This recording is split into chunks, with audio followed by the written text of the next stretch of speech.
ہاں کیا تم یہ چاہتے ہو کہ اپنے رسول صلی اللہ علیہ وسلم سے بھیجا درخواست کرو، جیسا کہ اس کے قبل حضرت موسیٰ علیہ السلام سے بھی ایسے درخواستی کی جا چکی ہے، اور جو شخص بجائے ایمان لانے کے وہ شخص پیغمبر سے ایسے الٹے سلٹے باتیں کہتے ہیں، تو ہمارے پیغمبر صلی اللہ علیہ وسلم کے ساتھ بھی ایسے باتیں کیے، اور حضرت موسیٰ علیہ السلام کے ساتھ بھی ایسے بات کر چکے ہیں۔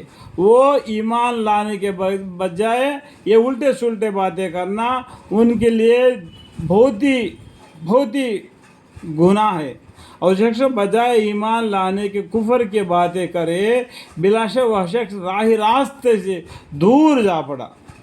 ان اہل کتاب یعنی یہودیوں میں سے بہتر دل سے یہ چاہتے ہیں کہ تم کو تمہارے ایمان لائے پیچھے پھر کافر کر ڈالے۔ یعنی کافرانہ زندگی جی رہے یہودی لوگ عزیر علیہ السلام کو اللہ کا بیٹا مانتے ہیں، تو یہ لوگ تم لوگوں کو یعنی یہ مسلمانوں کو ایمان لائے ان کو یہ لوگ کیا کرتے ہیں، اپنے جو بیہودہ حرکتوں سے بیہودہ باتوں سے تمہیں جھگڑا میں ڈال کر اپنی بات کو اونچا کر کے اور تم کو اپنے مذہب کے طرح کافر بنا دینے کی کوشش کرتے، تو ان کے باتیں مت ماننا۔ ایک اللہ ہے، اسی کی راہ پر چلنا، اور قرآن کے ساتھ ان سے زور شور سے مقابلہ کرنا، ان یہودیوں سے، ان نصرانیوں سے۔ ان اہل کتاب یعنی یہودی میں سے بہتر دل سے یہ چاہتے ہیں کہ تم کو تمہارے ایمان لائے پیچھے کافر کر ڈالے۔ دیکھو تمہیں ایمان لانے کے بعد پھر ایک کافر کرنا چاہتے ہیں۔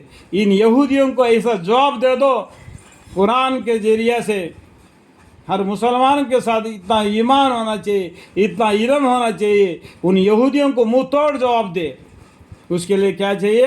ہمارے پاس علم چاہیے، علم ہوگا تب اس کو جواب دے سکتے ہیں۔ حضور علیہ السلام اللہ کے بندے ہیں، ایک رسول ہے، ان سے پہلے بہت سے رسول ایسا گزر چکے ہیں جن کا بارے میں قرآن میں بتلایا گیا ہے۔ وہ یہودی لوگ یہ حضور علیہ السلام کو اللہ کا بیٹا مانتے ہیں، یہ نصرانی لوگ یہ عیسیٰ علیہ السلام کو اللہ کا بیٹا مانتے ہیں۔ اللہ کو بیوی ہے نہیں تو اب بیٹا کہاں سے آ جائے گا؟ اس بات کا جواب دینا مسلمانوں کے لیے، اس کے لیے علم کو لانا ضروری، سیکھنا ضروری ہے۔ یہ یہودی لوگ تم کو ایمان لائے پیچھے کافر کر ڈالے، محض حسد کی وجہ سے، ان کے دل میں حسد کی وجہ سے جلن جو کہ خود ان کے دلوں میں جوش مارتا ہے، اور یہودیوں کے دلوں میں ایسا یہ حسد جوش مارتا ہے کہ تمہیں ایمان لائے پیچھے کافر کر ڈالے۔ اتنی موٹی بات کو نہیں سمجھ سکتے؟ حق وجہ ہوئی ہے پیچھے، حق بات آنے کے بعد ان الدین عند اللہ الاسلام، یہ بات یہ قرآن میں یہ آیت نازل ہونے کے بعد بھی یہ لوگ حسد کرتے ہیں، اور ان کے اندر حسد دلوں میں جوش مارتی ہے، تم کو ایمان لائے پیچھے کافر کر ڈالنے کی کوشش میں لگے رہتے ہیں۔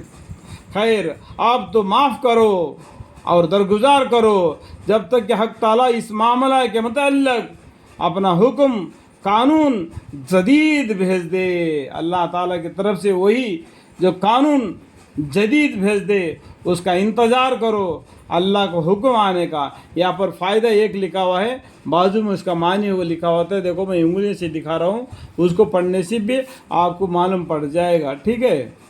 کہ اللہ تعالیٰ ہر چیز پر قادر ہے، ان اللہ علی کل شیء قدیر، اللہ تعالیٰ ہر چیز پر قادر ہے۔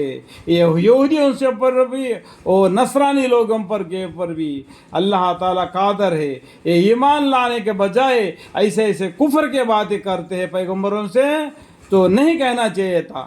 وہ ایسے باتیں کر ایمان سے وہ شخص دور راستے پر جا پڑا، اور پھر وہ تمہارے کو حسد کی وجہ سے تم ایمان لائے پیچھے تم کو کافر بنانا چاہتا ہے۔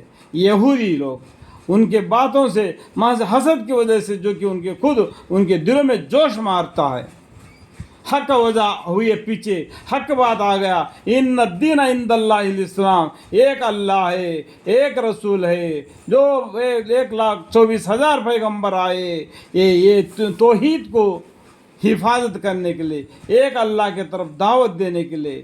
تو اتنا موٹی بات کو تم نہیں سمجھ سکتے؟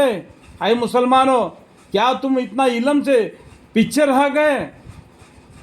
علم سیکھنا فرض ہے، یہ دین کے علم تو سیکھتے ہو اور دنیا کے علم تو سیکھتے ہو، دین کے علم سیکھنے میں کیا روگ ہے؟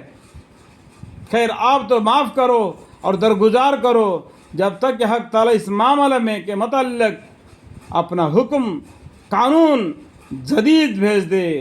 جب اللہ کی طرف سے قانون جدید آ جائے گا، اللہ کا حکم ہو جائے گا، تو ان کا معاملہ اس حکم کے ساتھ ان کے ساتھ برتاؤ کرو۔